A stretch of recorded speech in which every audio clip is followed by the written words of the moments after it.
This is Michael Coldacino with Sports Travel and Tours, and thank you for joining me this evening. I tell you, I'm not even going to Japan, and I'm really excited about this trip getting ready to leave. So I hope everyone's got that same level of enthusiasm that I do. Joining us tonight is Sean Horman from Western Leisure, our partner, who's helping make this trip a reality.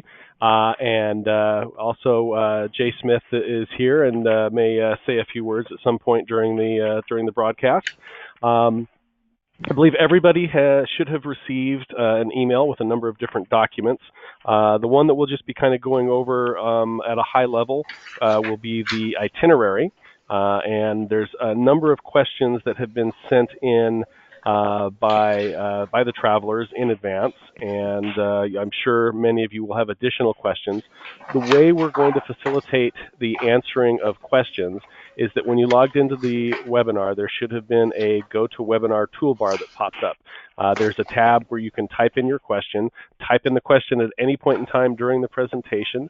We'll get to all of the questions at some point, probably after we've gone over the itinerary, unless I can see during the itinerary review that there's a question that's particularly pertinent to something that we'll go over. Then I'll ask what that question, or I'll read what that question is, and Sean or myself, depending on who is best able to answer that, can address it. But so if you have the itinerary, shouldn't be too many questions with the Saturday, March 9th arrival for those that are arriving in San Francisco and will be staying at the Hilton San Francisco Airport Bayfront Hotel. We've got a dinner reception that evening. And then Sunday, we depart for Osaka. And then day 2, which is our first day in Japan, our day of arrival, the first question that a number of people have asked is, will there be a local English-speaking guide with us on the entire trip? So, Sean, I'm going to let you answer that question. Sure.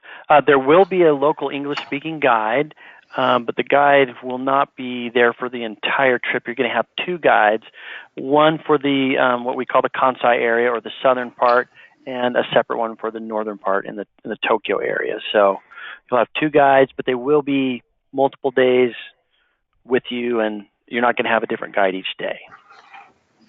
Excellent. And I think the only time that the guide is not with us is that day where we're traveling on the bullet train, and one will drop us off at the station, and one will meet us at the station that we go into.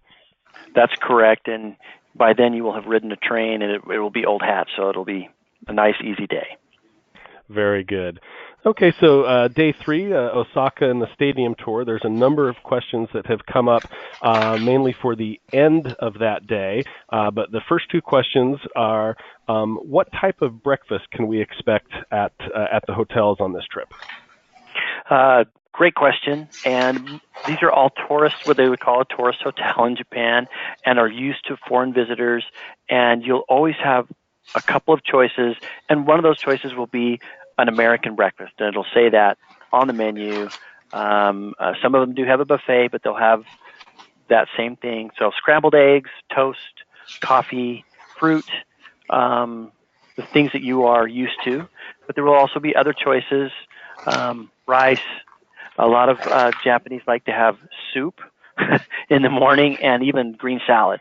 So it'll be a little different, but you'll have the things you're used to having for breakfast will be available. That actually sounds kind of good, because I'm one that doesn't matter what kind of food it is. If it's there, I'll have it for breakfast. So I'm the same way. I've when I've traveled there, I've had a nice scrambled eggs and toast and a green salad, and believe it or not, it really tastes good in the morning. So excellent. Okay, yeah. The next question that kind of goes along with the hotel stays. Is there coffee in the room? Coffee and tea? What can we expect in the actual room in terms of any type of beverage service? Great question again.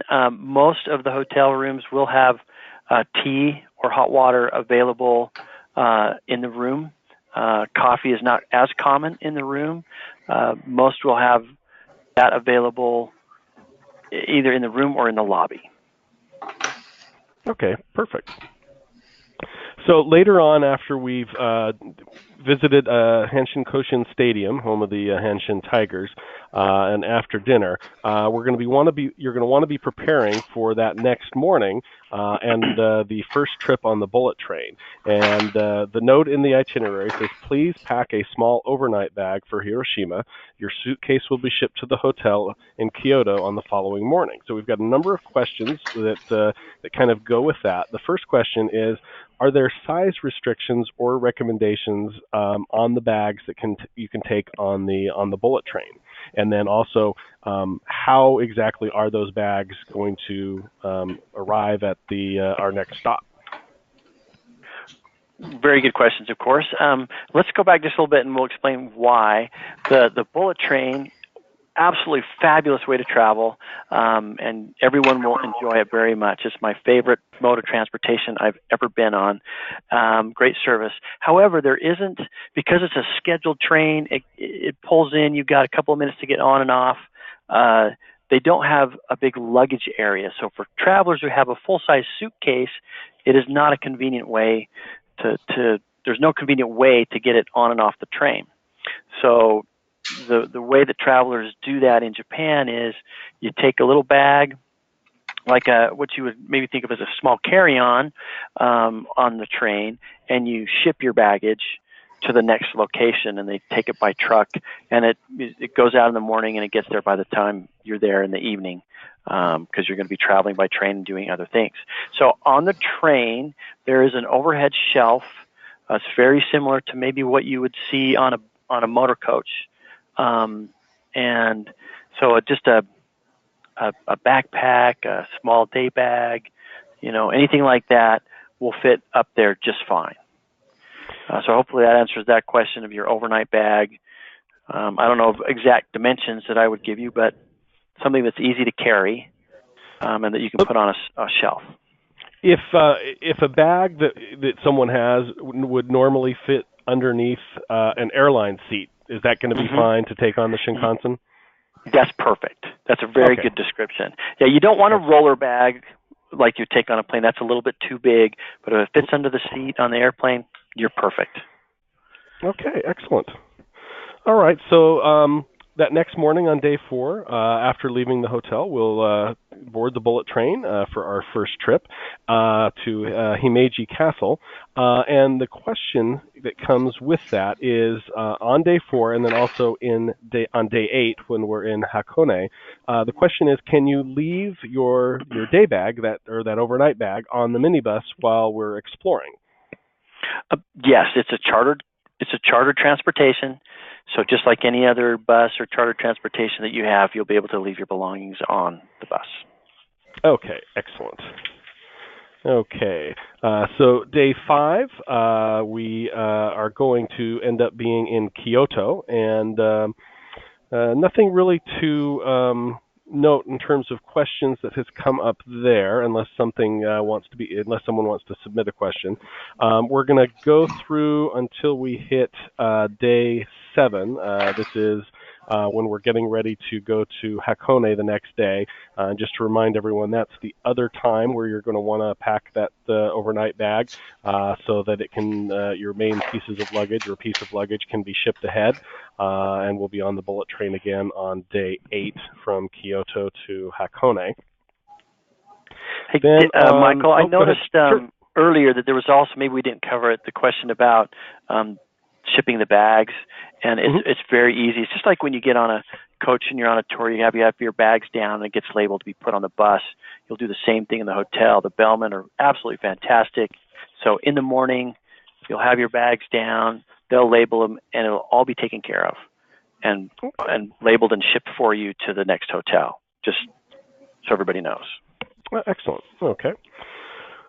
So then we arrive into Tokyo, and we've got a number of games in Tokyo, and a couple of questions have come up related to the March 20th and 21st games between the Oakland Athletics and the Seattle Mariners. So dinner is included in the itinerary at the game, and the question is, if you're not attending either of those games, is there anything happening for dinner? What is the drill? Are there any arrangements being made? Yes, I believe what we've arranged is for those who are not going to the games to have a dinner voucher for the restaurant at the hotel. Okay. Excellent. And the next question related to that is, when buying food and drink at the Tokyo Dome or at any of the other stadiums that we'll be at, or even from a street vendor, because a number of the lunches are on our own, what forms of payment are generally accepted? I know we have become pretty much a cashless society here, but not sure if that has happened in Japan as yet. Yes, Japan is still much more of a cash-based crowd, I guess. I would highly recommend that you have cash. I know that many places do take Visa and MasterCard, but they're not going to take your Discover or your American Express in every location. Visa and MasterCard are a little more well received. But at the stadium and street vendors, it's going to be cash. Okay, excellent. Just make your life a little easier. All right. And then, are there any particular words of advice for the last day? So this would be day 13 on March 22nd, preparing to check out and head to Narita Airport. In terms of, does baggage need to be down at a certain time prior to departure? Any words of wisdom? Yeah, I think it's just like a departure on any other tour. Your tour guide will give you instructions the night before, and you're just going to want to have your bags down like 30 minutes or an hour prior to your departure, because the transfer is going to roll in, and they're going to want to get on the bus and be on your way. So nothing out of the ordinary. Okay. Now, we've got a number of questions that are kind of more general questions and don't necessarily fit into a particular part of the itinerary. First question, though, is many people that will be going on this trip will be traveling to Japan for the first time. Since, John, you're a frequent traveler to Japan and have lived in Japan, what suggestions would you give to people on how to prepare, both in terms of packing, anything that they may want to bring that they wouldn't think to bring coming to Japan, and then also how might they prepare themselves just to come to a country that they've never experienced before? Wow, that's a long list. It could be, but I think what you'll find in Japan is that it is a wonderful modern country with all the modern conveniences. So when it comes to packing and clothing, you're just like anywhere you're going to go. The areas you're going, the temperature and weather is very similar to North America. You're kind of on the same plane, so some layers. You'll have some springtime weather. Everything is smaller, particularly the hotel rooms and whatnot. They're just a little smaller than here, so you don't want to have some giant trunk of a suitcase.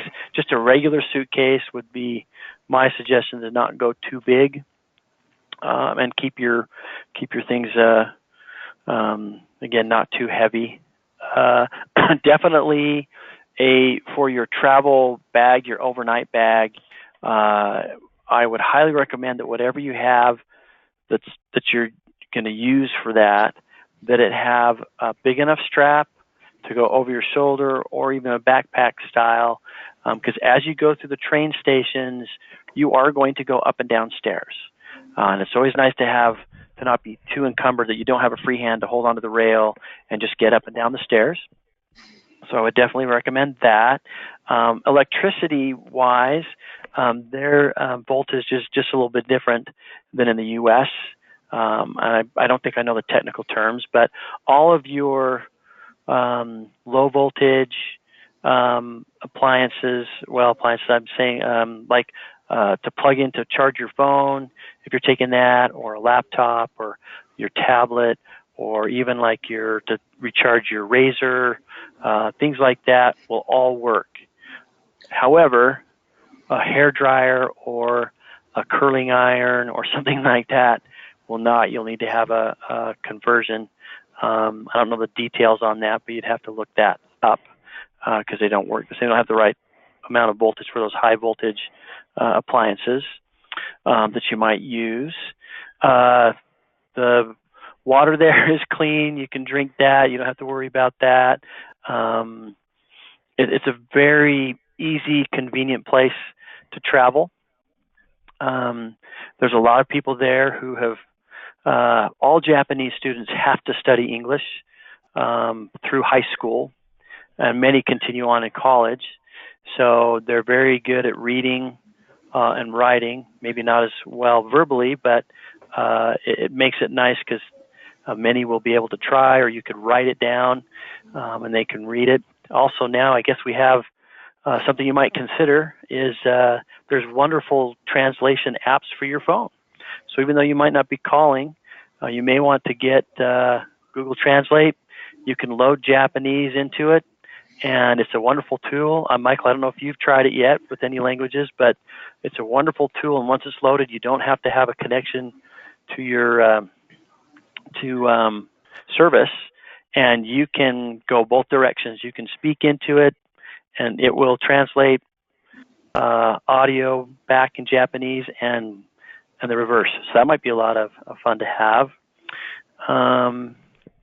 Trying to think if there's anything else that you might need differently, and I don't think so. I don't take anything special, except you may, I guess, maybe have a umbrella, just because it is springtime, and you're going to be doing different things. So maybe a compact umbrella would be a good idea.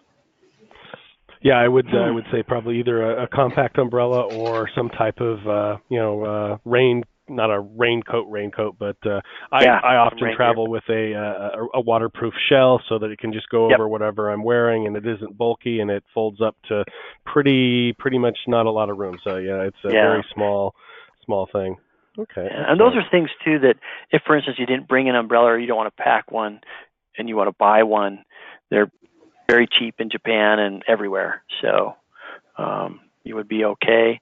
The other thing I think maybe you would want, and this is true for travel anywhere, just kind of over-the-counter, medications and things that you're familiar with. I would certainly recommend that you bring that as well. Very good. Okay, a couple more questions. Obviously, you're going into a very different culture from what people are used to in the United States and Canada. Is there anything that we might do here in the course of greeting someone, acknowledging a greeting, that could be taken incorrectly and be offensive to the Japanese? Or any guidelines on, how to react to someone greeting you? Do we just do a nice, polite bow? Can you kind of go through that? Sure. So in Japan, as I think most people know, the common way to greet and to talk to each other, particularly in that greeting, is with a bow, and rather than handshake. The people that you're going to meet, such as your tour director, who is used to working with foreigners and with folks from North America, they'll probably bow and then stick out their hand for a handshake because they know. But on the most part, don't offer a hand unless it's offered to you first, because the tradition is to bow.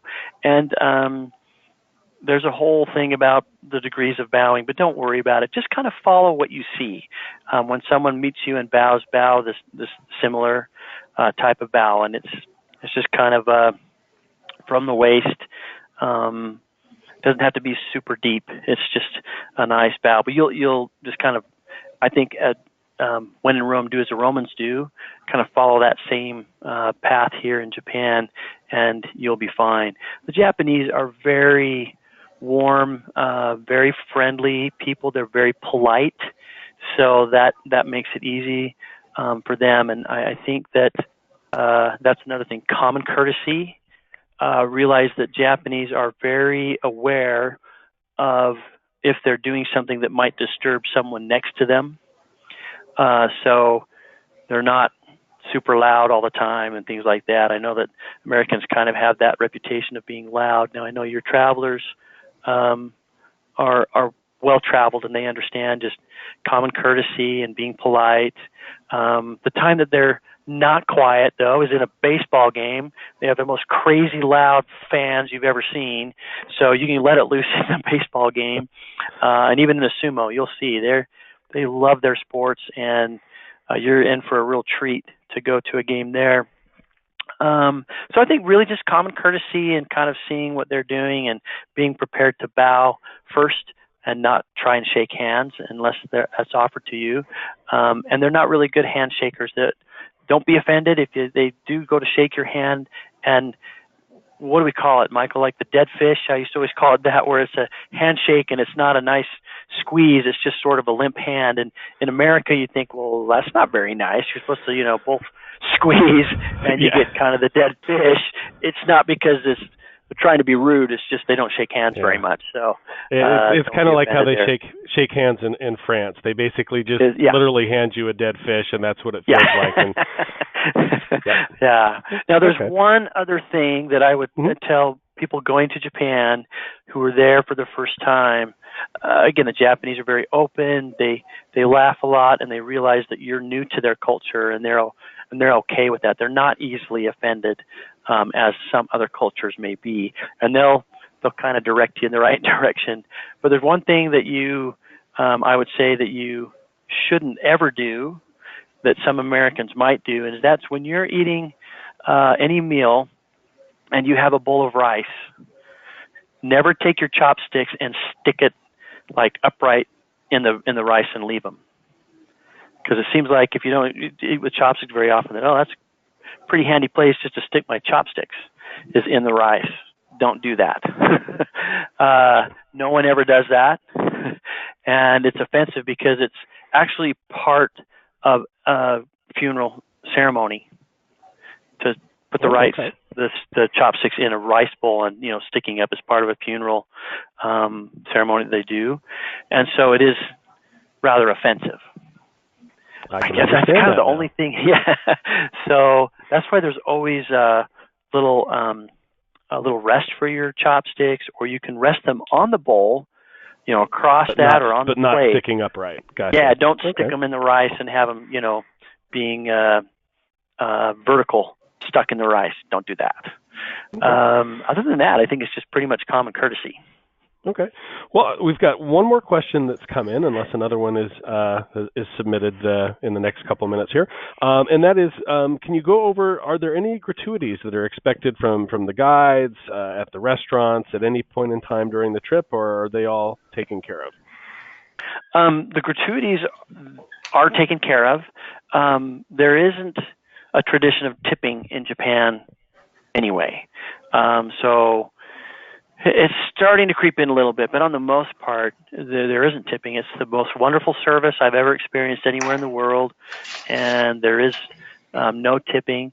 If you would like to give a gratuity, a little extra something to your guide or other places, then your guide can give you guidelines if you're one of the attractions or things that you're doing.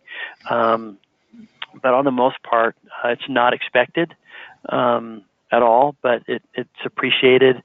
And restaurants, don't worry about it. There is no tipping there, so it's nice. You're going to have great service and not have to worry about gratuities. Okay. Next question that has come in, is there a particular dress code? Are the Japanese maybe a little bit more formal in their attire, just in everyday activities? Is there anything special maybe that we would need to take into consideration when we're at the games? I would say that the Japanese do like to dress nice, maybe a little nicer than Americans do on a day-to-day basis. But there's not a formal dress code, I think, for this trip. And you might know even a little better than I do, Michael. But, I mean, at the games, they'll be wearing their team colors, jeans, and they tend to wear a little bit nicer shoes. You won't see too many adults in flip-flops and, a ratty T-shirt. Gotcha. But it's not really particularly formal. they do tend to dress just a little bit nicer. And if you are going out to dinner, you can check with your guide. They do dress nice to go to dinner if it's a little bit nicer restaurant. So I think you would be expected to dress a little bit nicer, but I'm talking about maybe some slacks and a button-down shirt rather than jeans and a T-shirt. You don't have to wear a jacket and a tie, but you might dress just a little bit nicer for some of those occasions. Okay. Well, Sean, I don't see any more questions that have come in at this point. But what I will tell everyone that has joined us tonight, we still have several days before the trip leaves. If you do have any questions, please submit them to me. I will make sure, if I can't answer them, that we will get answers out to you. I am going to prepare a document that has all of the questions that were asked and a summary of the answer for each of those questions, and we'll circulate that to everyone that is traveling so that you will have that. We have also recorded this, and we'll try to get this posted up on our YouTube channel soon, and I will also circulate the link to everyone. So if you want to go back and re-listen to a portion of it, or for those that weren't able to join us tonight, they can watch it at their leisure. But I do want to thank everyone for joining us tonight, and I hope everyone is looking forward to this trip. I think it's going to be a great amount of fun, and like I said, just let us know if there's any additional questions you have before departure, and I hope you have a great evening, and thanks for joining us again.